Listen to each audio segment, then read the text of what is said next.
Фигуралар салу. Построение фигуры. Building a figure. Параллель түзулер дегеніміз қиылыспайтын түзулер. Бұлар бірдей түзулер бір-біріне қарама-қарсы орналасады. Параллель кесінділер әр нүктеде бірдей қашықтықта орналасады. Яғни тең қашықтықта орналасады. Қиылыспайтын түзу. Қолды өлшем бірлігі ретінде қалай қолданамыз? Ал халқымыз қолды тек еңбек құралы ғана емес, оны өлшем бірлігі ретінде де пайдаланған. Алдымен әр саусақтың атауына тоқталсақ. Бас бармақ, балаң үйрек немесе сұқ саусақ, ортан терек, шылдыр шүмек, кішкене бөбек немесе шынашақ. Қазақтың жалпы өлшемдері өзінің денесінде немесе басқа да жалпы тұрмыста қолданатын көп заттарға байланысты шыққан. Қазір мына тек қана қолдың айналасындағы ұзындық жалпы өлшемдерді айтатын болсақ, ең кішкентайы мысалы елі. Мынау бір елі осы, мынау екі елі қосылады, үш елі, төрт елі болып кете береді.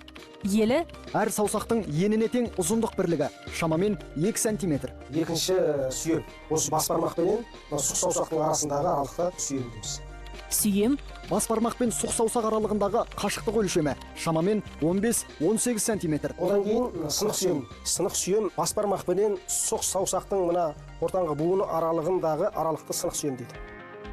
сынық сүйем, Бас бармақтың ұшынан сұқ саусақтың бүгілген буын арасындағы ұзындық. Ол бір сүйемнің 4-3 бөлігі. Сүйемнен кейін қарыс.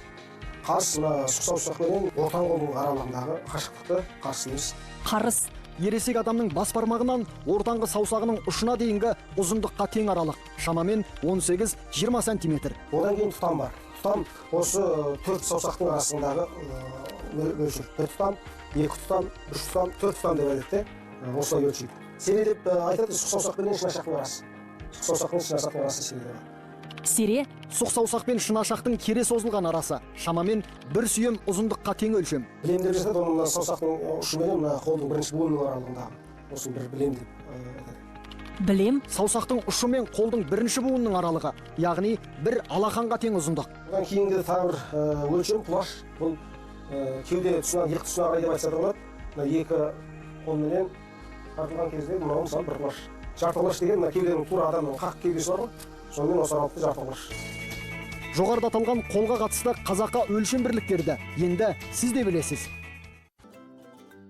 Үшінші есеп фигуралардың ұзындығын өлшеп, периметр мен ауданын табу керек. Мысалы, ұзындығы 10 см, ені 5 см, тік төртбұрыш үлгі ретінде аламын. Шаршының периметрін табу үшін қабырғасын 4-ке көбейтеміз. А көбейту 4. Шаршының ауданын табу үшін А көбейту А. Қабырғаларын көбейтеміз.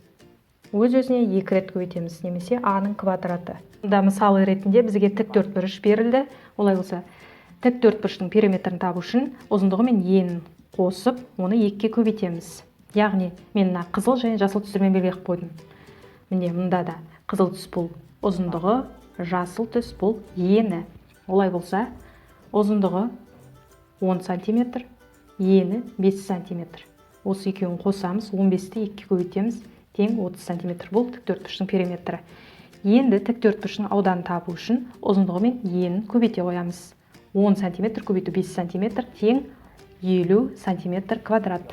Яғни ауданын табуда сантиметр квадрат. Алтыншы есеп Ербол сымды 3 см-ден 6 қабырғасы шығатындай фигураға майыстырды. Бұл қандай фигура?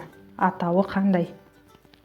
Периметрін табу үшін 3 см-ден сым және 6 қабырға. Осы екеуін бір-біріне көбейтеміз. Немесе 3 см-ді 6 рет жазып, оларды қосып шығуға да болады. Және қанша сантиметр болатынын өздерің тауып шығарасыңдар. Сонымен қандай фигура шығатынын тауып көріңдер. 2 қабырғасы сызып қойдым. Барлығы 6 қабырғасы бар. Бұл қандай пішін болуы мүмкін? Алтыншы есеп Асы.